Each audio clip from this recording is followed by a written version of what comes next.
E aí, galera do canal, tudo certo? Quem fala é o Rafael. No vídeo de hoje, a gente vai dar continuidade na série Dinheiro na Prática e vamos olhar então o desempenho das 7 carteiras no mês de dezembro de 2025. Vamos lá então.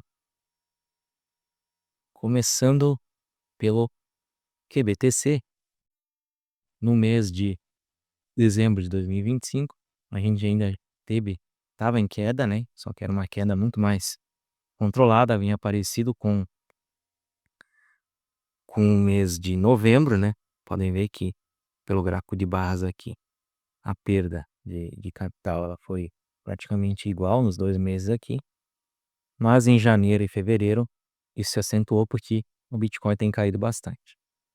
Lembrando que a nossa estratégia de fazer o DCA, ou seja, de fracionar os aportes ali pelo número de semanas do mês, tem se mostrado positivo nesse cenário. Agora onde o Bitcoin está caindo a cada semana, então cada semana a gente acaba comprando uma cotação mais baixa, e isso vai melhorando aí o nosso preço médio. E a estratégia de alguém que investe nesse tipo de ativo aqui deve ser justamente essa, né? Se você acredita que esse tipo de ativo deve compor o seu patrimônio, você tem duas opções: ou compra um pouco toda semana para aproveitar essas oscilações, ou você fixa um percentual dentro da carteira para esse tipo de ativo, e sempre que ele cair, você vai ter que aportar um pouco mais nele, né? Então, nessa carteira aqui, até o mês de dezembro, nós aportamos 13.979 e estávamos com 11.714, ou seja, 2.264 negativo. Vamos passar agora para a nossa carteira de renda fixa. Aqui a situação já é bem mais controlada, né? Os ganhos também são bem mais controlados. A gente tem aqui todos os ativos estão no azul aqui, estão positivos, uns mais, outros menos. Até agora os pré-fixados estão puxando a carteira um pouco para cima, mas a volatilidade aqui é bem baixa, e essa carteira aqui, ela ficou no positivo em todos os meses, então a gente não teve nenhum mês que a gente chegou a perder dinheiro aqui. É o esperado, é o tipo de carteira que alguém com um perfil mais conservador iria gostar de ter. Não vai ter nenhum ganho absurdo, mas vai ver a carteira crescendo um pouco a cada mês. Passando então agora para a carteira de ETFs. A nossa carteira de ETFs está no positivo também. Até o momento, a gente colocou praticamente os 14 mil aqui, 13.994, e está com 14.778. Um ganho de R$ 784 em cima do capital que a gente investiu até agora. E essa carteira aqui, ela é uma carteira bem diversificada. Podem ver que a gente tem exposição tanto em ações, como renda fixa, como fundos imobiliários, small caps.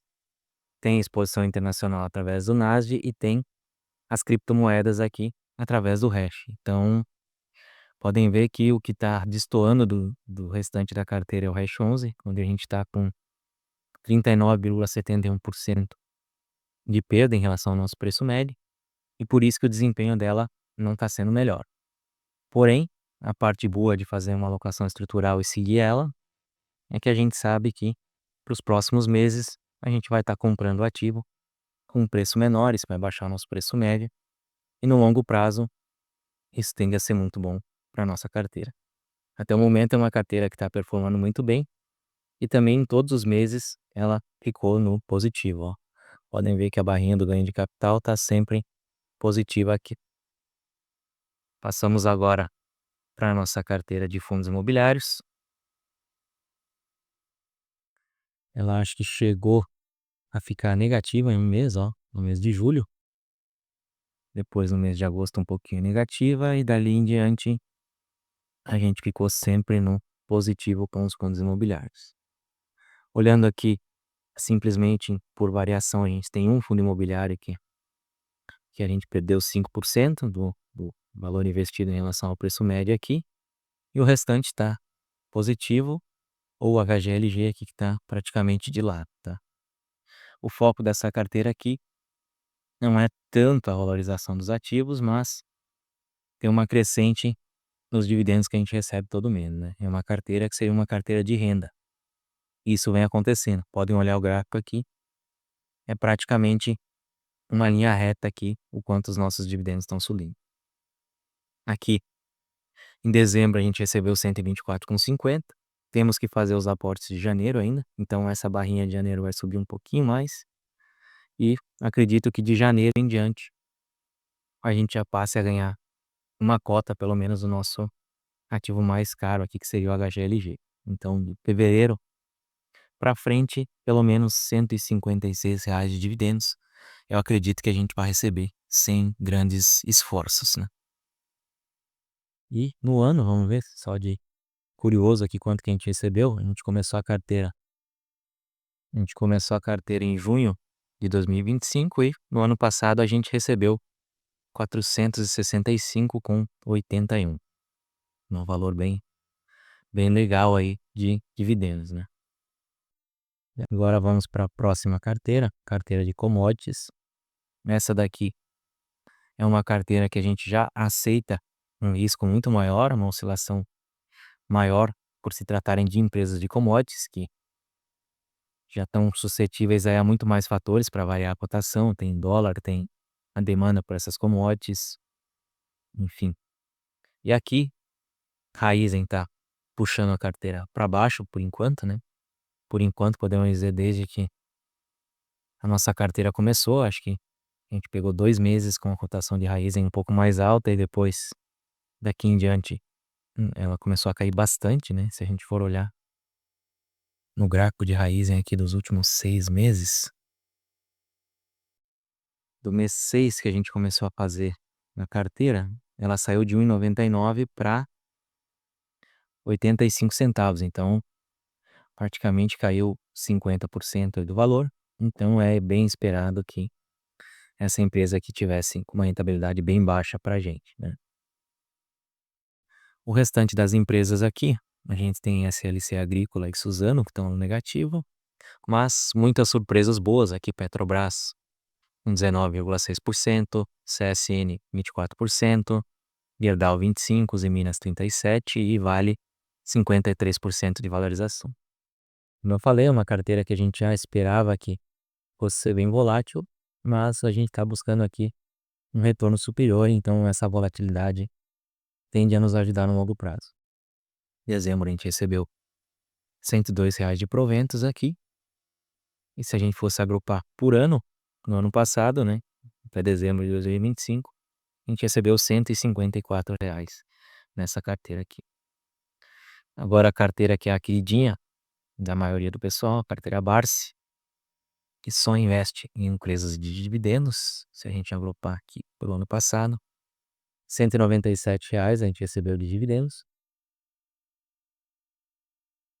E é uma carteira aqui ficou no negativo no mês de julho e depois todos os meses positivos, e agora ela está bem positiva.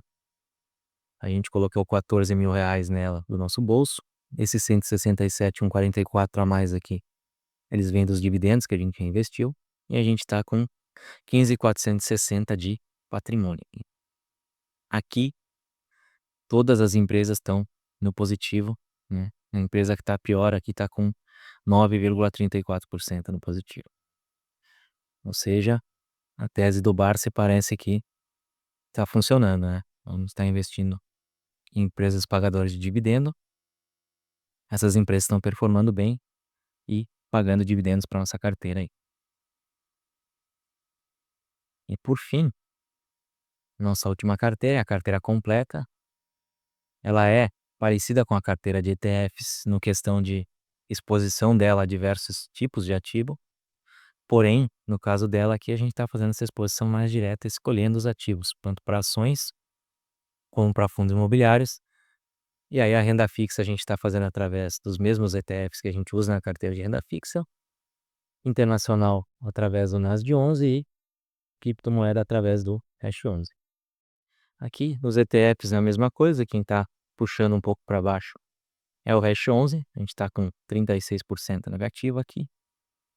E no restante das carteiras, a carteira de ações toda no positivo. A carteira de fundos imobiliários ela deve estar bem parecida com a nossa carteira de FIIs, porque são os mesmos ativos. Então, ó, apenas o TRXF aqui que a gente está no negativo. No caso dessa carteira aqui, o HGRU, a gente comprou menos, né? Comprou conforme a planilha mandava e tá com uma variação aqui de 1% positivo, que era o segundo fundo imobiliário que estava no negativo na carteira de FIIs. Agora que a gente já olhou todas as carteiras, e nessa daqui a gente colocou 14.000, tá com 14.940, vamos olhar no nosso comparativo aqui de rentabilidades, como é que tá o cenário atual, né? Carteira de Bitcoin tá no negativo e a nossa melhor carteira disparada até o momento tem sido a carteira Barsi. A carteira completa, que é essa que a gente olhou por último, vem logo atrás e depois vem a carteira de fundos imobiliários, né?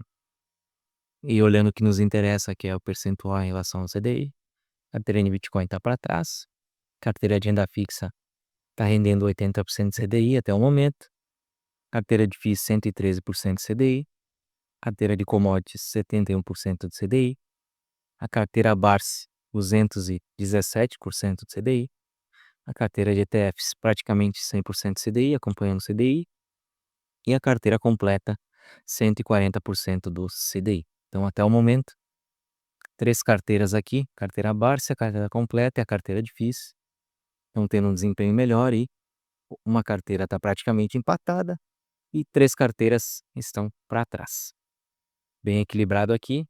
Acredito que nos próximos meses aí com essa tendência de queda na taxa Selic, a coisa vai ficar um pouco mais fácil para o restante das carteiras aqui. Espero que vocês tenham gostado do vídeo. Se gostaram, não esqueçam de curtir, compartilhar e se inscrever. E se você precisa de ajuda nos seus investimentos pessoais, para definir as classes, definir os ativos, os percentuais na sua carteira, na descrição tem um link para consultoria individual. Valeu e até a próxima.